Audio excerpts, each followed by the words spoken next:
The 17 News at Noon podcast is brought to you by Clinica Sierra Vista. Welcome back to the 17 News at Noon podcast, where we share your news on your schedule. And good afternoon, and thanks for joining us. I'm Alex Fisher. We begin this hour with 2 people are recovering from severe burns after a massive fire ignited in Lebec. The county fire department says the fire was ignited by propane gas at the Griffith asphalt plant. The fire was quickly put out by workers, but 2 people suffered second-degree burns to their heads and necks. Those burned workers were taken to the hospital by firefighters. They're expected to be okay.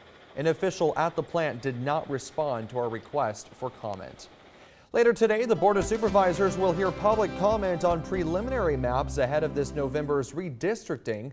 The process will likely shift the demographics of Kern County's 5 districts and could have political implications for the next decade. Redistricting happens every 10 years. It allows counties to adjust district boundaries to better reflect demographic representation. But November's redistricting comes just 3 years after Kern County was sued for underrepresenting its Latino population in district breakdowns. 2 of the 3 county-drawn draft maps create an additional majority Latino district. This would make 3 out of the 5 districts a Latino majority, as opposed to 2 of 5 under the current district borders, reflecting recent census data showing that countywide, Kern County contains a Latino majority. While individual supervisors will remain the same throughout redistricting, the process could affect voting in the next election. Supervisors serve 4-year terms, and District 2's Zach Scrivener and District 3's Mike Maggard will be up for re-election in the fall of next year. The redistricting hearing is set for 3 p.m. today in the Board of Supervisors chambers. The cleanup continues this afternoon after yesterday's severe storm that brought torrential rain and dangerous thunderstorms. Just north of Lamont, where the streets have no drainage system, water began to flood neighborhoods. It was a mess. Crews pumped the water off the streets. There were uprooted trees, car crashes, and a closed canyon as a result of yesterday's storm. At one point, a tornado warning was even issued near Wasco. It was eventually downgraded. Forecasters are calling the system that swept through our area yesterday the most powerful storm ever recorded on the West Coast.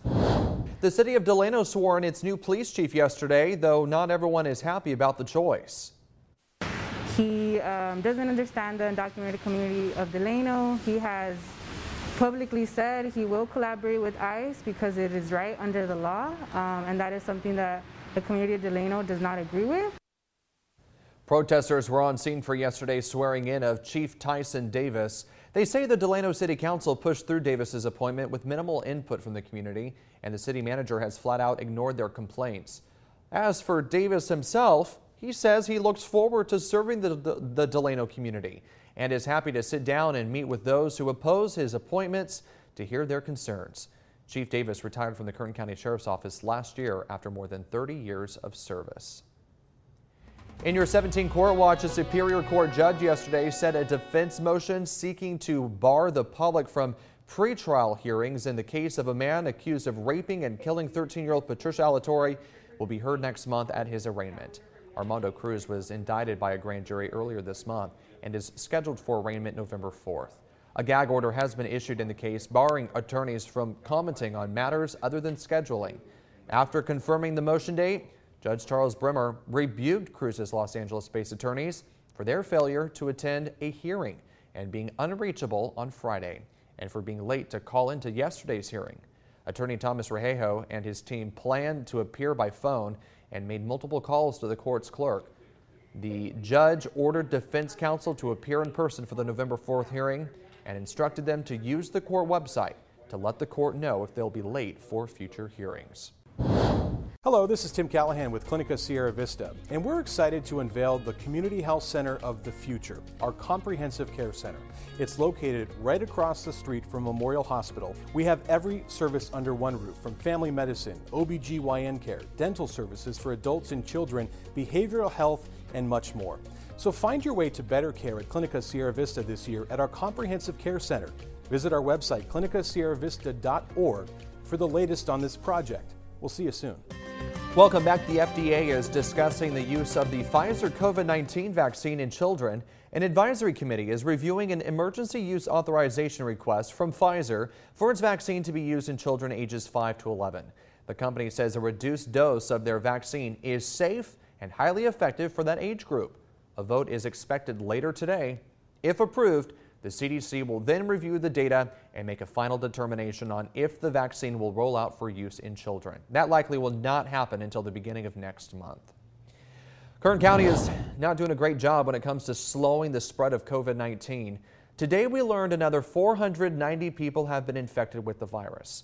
No new deaths were reported today, so our death toll still stands at 1,652 lives lost. Nearly 900 of those were people who died this year. 223 people are in the hospital with more severe symptoms of this virus. 76 are in the ICU. Well, looking ahead to this Friday, we're trembling with excitement to see some frightfully fun costumes this week at KGET Sunrise Annual Spooktacular. Our Spooktacular event is happening Friday morning outside our studios. You can join us for treats, music, and more family fun, and you can show off your costumes. So again, it's happening Friday morning at 5 a.m. from 5 to 7 a.m. on Sunrise. So come out to our studios and we'll have a lot of fun, and plus Kevin gets to dress up. Demolition continues on the East Hills Mall while the future of the property still remains unknown. Crews began tearing off the troubled building down last month. A pair of Southern California developers paid $7.2 million for the property last June. They say they have not decided what to do with it. They say the property has potential for retail and hospitality, including a movie theater. Demolition is expected to last until the end of the year. The happiest place on earth just got more expensive.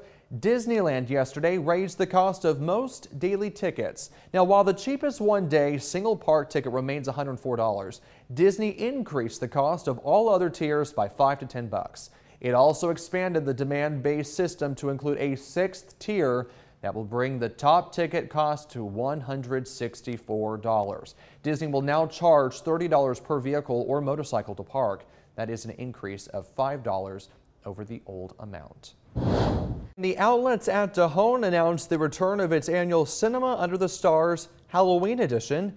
The event will kick off at 4 p.m. on Saturday with trick-or-treating stations throughout the outlets, followed by a drive-in movie, which will be Disney and Pixar's Coco at 6:30. To embrace the Halloween spirit, costumes are encouraged for everyone. Organizers say several local food trucks will be on site selling fan favorites to enjoy before or during the movie. Sounds like a lot of fun. Well, in sports news, the Winter Olympics are set to begin in exactly 100 days. Beijing will host the 2022 Winter Olympics from February 4th to the 20th. It will become the first city to host both the Summer and Winter Games. Only fans from mainland China will be allowed to attend, and everyone in attendance, and that's including the athletes, will have to be vaccinated or face a 21-day quarantine. The Winter Games kick off February 4th right here on TV 17. The 17 News at Noon podcast is a production of KGET and Nexstar Media Group. For more on all of the headlines in today's show, head to kget.com.